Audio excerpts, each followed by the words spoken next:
Today we're going to discuss about symptomatic and asymptomatic apical periodontitis. But first of all, let's take a look of periradicular tissue anatomy. The cementum, periodontal ligament and alveolar bone together forms periradicular tissue. Periodontal ligament is a connective tissue which connects cementum to alveolar bone. It contains blood vessels, nerves and fibers. The inflammation of periodontal ligament called periodontitis. In primary apical periodontitis, we have vital tooth and non-vital tooth. In vital tooth, abnormal occlusal contact, recently restoration, wedging object between the tooth can cause of the primary apical periodontitis.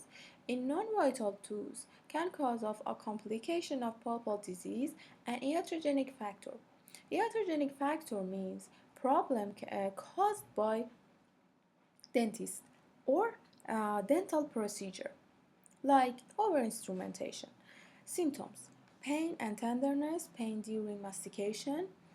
Differential diagnosis. In secondary apical periodontitis, as you can see, we have radiolucency around the apex, which we don't have in primary apical periodontitis. And also we don't have any widening of the PDL. In symptomatic apical abscess, swelling and pain associated with periradicular breakdown. Treatment: in vital tooth, hyperocclusion if it's our cause, adjustment of high point. In non-vital pulp, pulpectomy and RCT.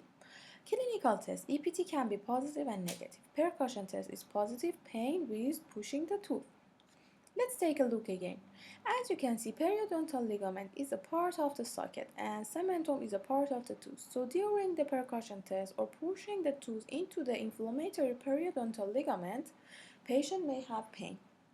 At 25 years old, with tenderness when biting, no swelling, no thermal sensitivity response, no spontaneous pain, no mobility, percussion test is positive, and thermal and electric pulp test indicate a normal response, so pulp is vital, and no sign of periapical radiolucency, as you can see. So when we don't have periapical radiolucency and our percussion test is positive, it indicates primary apical periodontitis. Secondary apical periodontitis. Etiology can be lowering of body defense and also conversion of primary to secondary and also iatrogenic factors. Symptoms: tender on palpation, tooth get elevated from the socket. Mucosa over radicular may be red and swollen and pain on biting. Differential diagnosis: symptomatic alveolar abscess which has pain, severe pain, throbbing with obvious swelling and pus. Treatment: pulpectomy and RCT, controlling the system reaction. What means controlling the system reaction? So when we have a patient with fever, we take them antibiotics. So we will do controlling the system reaction. Clinical test: EPT negative, percussion positive, pulse sensibility no response, periapical radiolucency present. When we have radiolucency here around the apex, EPT will be negative. At 34 years old, pain on biting, slight mucosal swelling, deep carious lesion and non-responsive to pulp testing. Percussion is positive with well-defined periradicular radiolucency. When we have radiolucency with percussion test which is positive, it indicates secondary apical periodontitis. Asymptomatic apical periodontitis. We don't have any sign and symptom because it's asymptomatic. Etiology is pulp necrosis. We don't have the differential diagnosis. The treatment is pulpectomy and RCT and removal cause of the inflammation. Clinical test: EPT negative, percussion negative, but sometimes feel different, not pain. Pulse sensibility and no response, periapical radiolucency present.